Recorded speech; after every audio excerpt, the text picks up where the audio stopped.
It's me again. I have a question. I want to ask about this silent disco that was put on at the Canterbury Cathedral.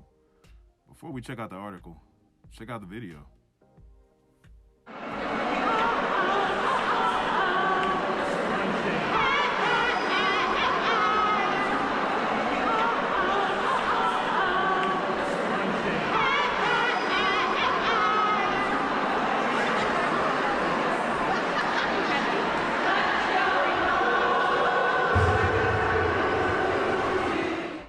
This is blasphemy.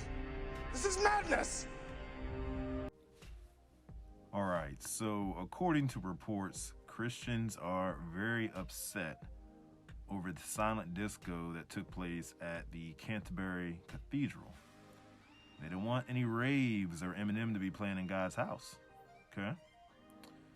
So the apparent silent disco was a sold out venue or quote unquote concert that was put on by the actual Church of England. And they had indicated that this was a way to bring in new Christians. So several people raised concerns with the Dean of Canterbury. And they wanted to speak to him because they were dismayed about this gathering that was going to take place. And apparently the dean was very dismissive. He said the people who didn't want it to take place were a minority. The worst leader I've ever seen.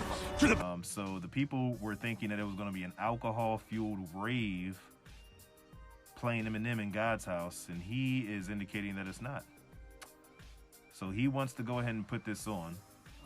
The religious side is saying, of course, that it is considered a sacred building.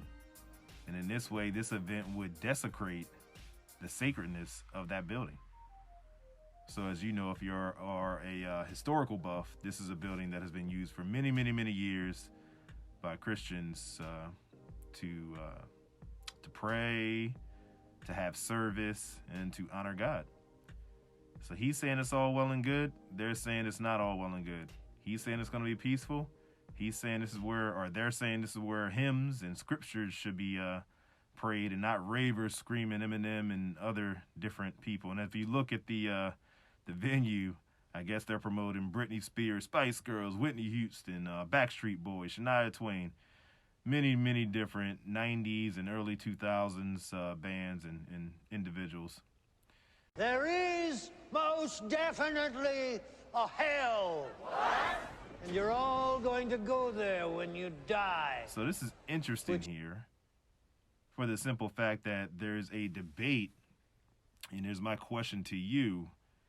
Should a cathedral or an historical site, in this case from a Christian faith standpoint, be used to potentially bring in new and a younger generation by using music, of course, that the church would then say you shouldn't be listening to? Is that okay? Or is this just a historical site that anybody should be able to use, first come, first serve, and it's not just for the church?